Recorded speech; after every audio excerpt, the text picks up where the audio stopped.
నమస్తే NCN news కి స్వాగతం. నేను ప్రశాంతి. ముందుగా బులెటిన్లో హెడ్లైన్స్. రాష్ట్రంలోనూ మన ప్రాంతంలోనూ పర్యాటక రంగ అభివృద్ధికి కృషి చేస్తా రాష్ట్ర పర్యాటక సాంస్కృతిక సినిమాటోగ్రఫీ శాఖ మంత్రి కందుల దుర్గేష్.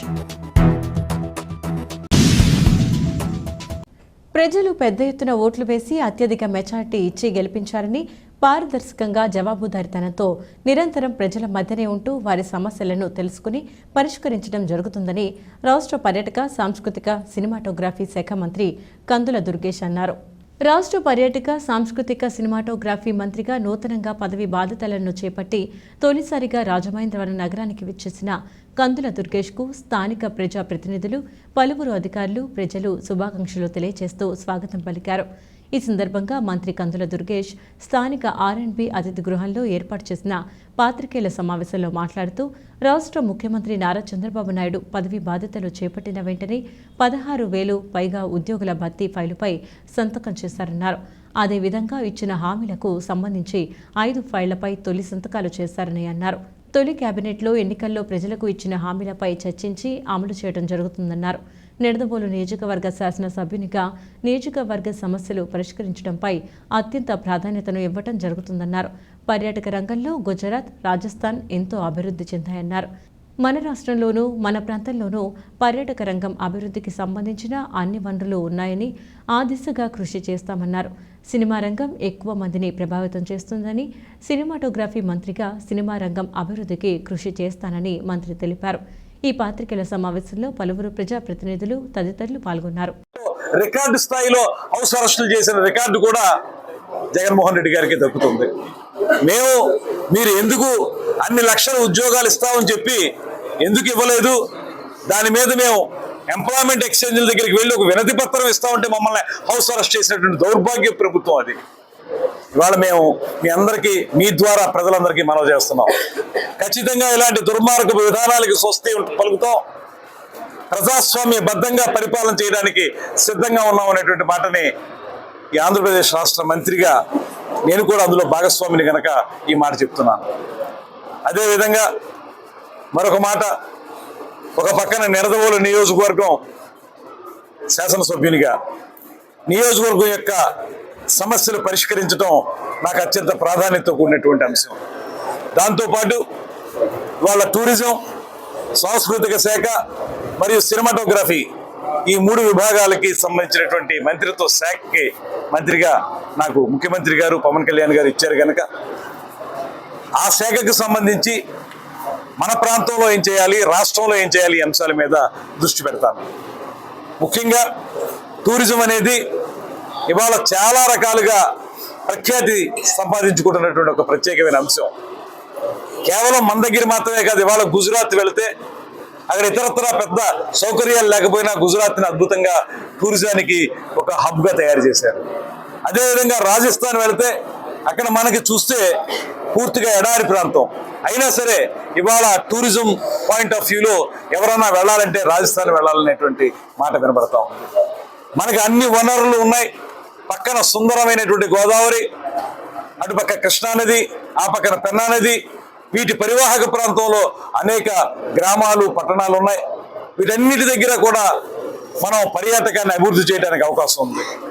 మీరు చూశారు, గడిచిన 5 సంవత్సరాల కాలంలో టూరిజం శాఖ అంటే వాళ్ళు దాన్ని ఏ రకంగా తయారు చేశారంటే పవన్ కళ్యాణ్ గారిని తిట్టడమే పనిగా టూరిజం శాఖ కూడా పర్యాటకం గురించి మాట్లాడలేదు.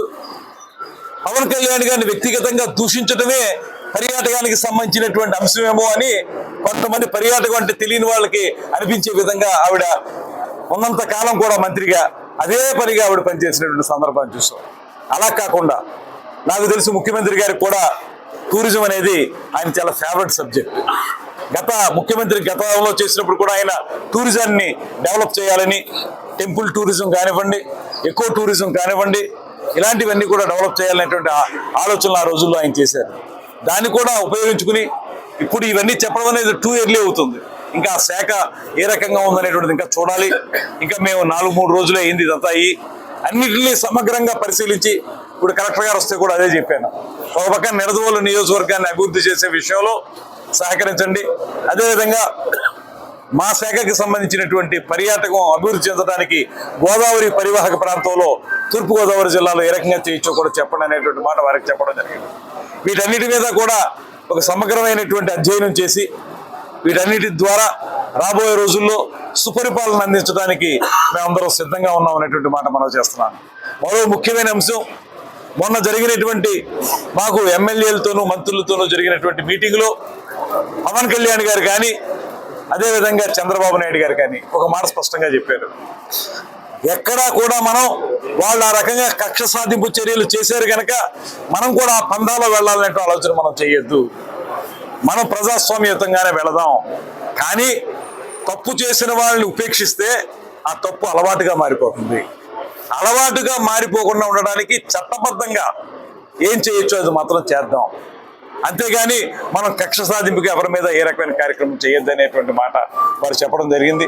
ఇవన్నీ దృష్టిలో పెట్టుకుని మాకున్నటువంటి రాజకీయ అనుభవంతో వీటన్నిటి ద్వారా ఈ ప్రాంతంలో మీ అందరి మనిషిగా, ఈ ప్రాంత మనిషిగా, గోదావరి గట్టును పుట్టిన బిడ్డగా ఇక్కడ ఈ ప్రాంతాన్ని అదేవిధంగా నా నియోజకవర్గం నిడదవోలుని అభివృద్ధి చేసుకోవడానికి కృషి చేస్తాననేటువంటి మాటని మీ ద్వారా ప్రజలకు తెలియజేయడానికి సిద్ధంగా ఉన్నాను. నిన్న నేను మంత్రిగా ప్రమాణ స్వీకారం చేసి వచ్చిన వెంటనే మొట్టమొదటి కార్యక్రమం పెండియాల పంపింగ్ స్కీమ్ నుంచి మేము రైతులకి సాగునీరు అందించే కార్యక్రమాన్ని నేను బటన్ నొక్కి ప్రారంభించాను. ఆ బటన్ కాదు ఇది, ఈ బటన్ నీళ్ళు వచ్చినాయి, ఆ బటన్ కాదు, ఈ బటన్ నొక్కి ప్రారంభించాను. నాకు లభించినటువంటి అదృష్టంగా నేను భావించాను. ఎందుకంటే స్విచ్ నొక్కితే ధారాళంగా నీరు వచ్చింది. నేను అదే అన్నాను, మంత్రిగా ప్రమాణ స్వీకారం చేసి కొట్టిన మొట్టమొదటి రోజున ఆ మొట్టమొదటి కార్యక్రమం మనందరికీ పట్టెడు అన్నం పెట్టేటువంటి రైతన్నకి ఆ సాగునీరు అందించడం అనేది నాకు చాలా అదృష్టంగా నేను భావిస్తాననేటువంటి మాట చెప్పాను. అది శుభసూచకంగా నేను మాట్లాడుతూ ఉన్నాను. అదేవిధంగా ఇవాళ రాజమండ్రిలో ప్రవేశించిన వెంటనే ఒక అద్భుతమైనటువంటి స్వాగతం పలికినటువంటి రాజమండ్రి సిటీ, రాజమండ్రి గ్రామీణం సంబంధించినటువంటి నాయకులకి, కార్యకర్తలకి, తెలుగుదేశం వారు కానీ, బీజేపీ వారు కానీ, జనసేన కానీ వారందరూ